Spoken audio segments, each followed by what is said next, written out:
A critical skill that founders and startups need is estimating accurately. But this is a huge area where most people struggle. Think of all the estimates you need nearly every single day as a founder running a startup. When will the next product version be out? What do our quarterly and yearly sales forecasts look like? How many people should we hire and when? And how much should we even raise? The list of what you need to estimate is nearly endless. And if you can't accurately estimate, you're going to be way off in so many things. And newsflash, you're almost always going to underestimate, be overly optimistic, and not overestimate. Getting estimates wrong can have devastating consequences to you, your startup, and your credibility. Dreamit Ventures has been investing in great early-stage startups for over a decade. The Dreamit Dose allows us to share best practices to help even more founders. Tell us about your great startup using the links below. So, how do you fix this? How do you dramatically increase your ability to consistently deliver more accurate estimates? Let me introduce you to your new best friend, confidence-based estimating, or CBE. A straightforward technique that's easy to put into action. With confidence-based estimating, whenever you make an estimate, I want you to get into the habit of thinking about the confidence level expressed as a percentage in your estimate. If I told you that my estimate of the weather tomorrow, let's just call that a weather forecast, is that it's going to rain, you would think, okay, it's going to rain.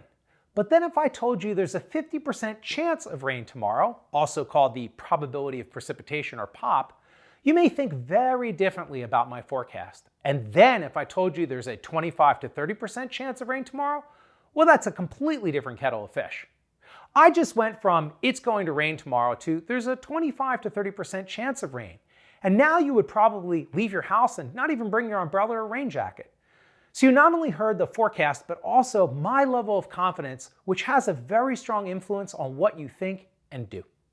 So let's go from talking about the weather back to talking about startups.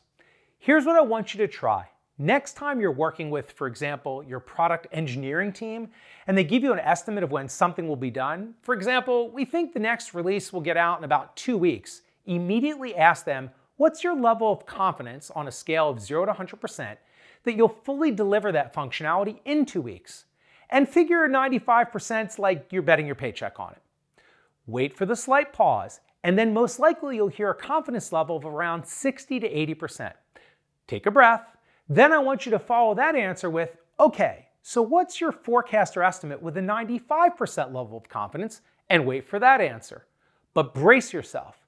Get ready for the next answer to go up by 50 to 100%. And there's a chance someone will say, I can't give you a higher level of confidence. I can't be that sure. That's okay. Just realize that you'll need to take their estimate with a grain of salt, as there's a good chance it's not going to be accurate. I want you to pause and think for a moment about this. Have you ever noticed that most things often take twice as long and cost twice as much, and everyone is surprised? You know why? Because most people are very poor at estimating, and no one is challenging them to think critically about their estimate. So really, should anyone be truly surprised? Okay, so let's keep going on the CBE thinking and hit another level of detail you can add to this estimation process.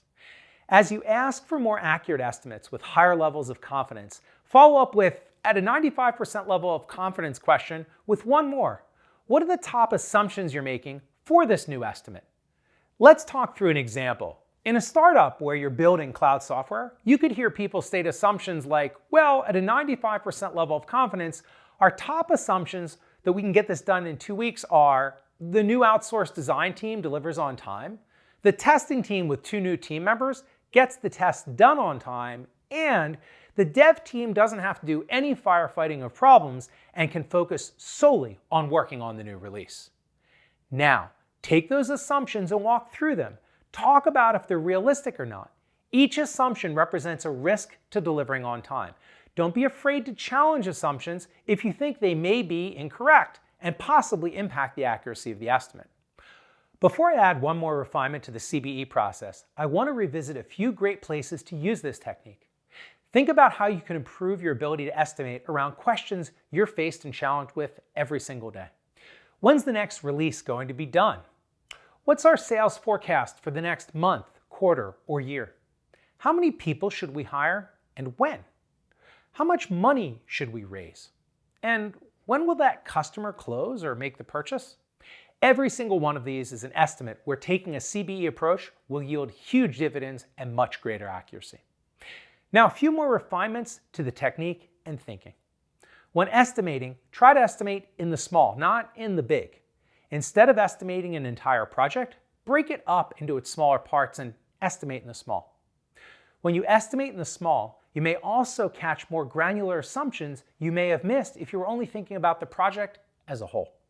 As you bring the small estimates together and roll them up, don't be tempted to think, that can't possibly be right. It can't take nearly that long or cost that much. Stick to the number. Next refinement, try to do team estimates where each team member creates estimates individually. Then bring the team together to discuss each estimate, including level of confidence and key assumptions. That way you can triangulate and get a more refined, accurate estimate. By the way, be careful when the team comes together. Often very divergent estimates and opinions will come out, and don't let people bully others about their estimates. Stay calm, stay critical, and go for accuracy. So that's it. That's confidence-based estimating. Super simple. Once you get an estimate, ask about the confidence level and push for an estimate at a 95% level of confidence. As you get estimates with higher levels of confidence, ask what the top assumptions are that are being made. Try to create estimates at the smallest level. Remember, estimate in the small, not in the big. If working across a team, have each team member do their estimates independently and then bring everyone together to discuss. Do that and your estimating accuracy will go way, way up. By the way, one last point about estimating more accurately. Not only will your projects and company run more smoothly, but in the eyes of investors, you'll look like a rock star and have much greater credibility. You'll be known as an entrepreneur who delivers on what they say and when. In the comments, please let us know if you found this approach helpful. I'm 90% confident you will. Thanks for watching. So, if you only, sorry, it scrolled off the screen. Think about that. When you first asked, when will it be done, you weren't. Next time you're working with your product engineering project, not too bad. But safe to read from the top.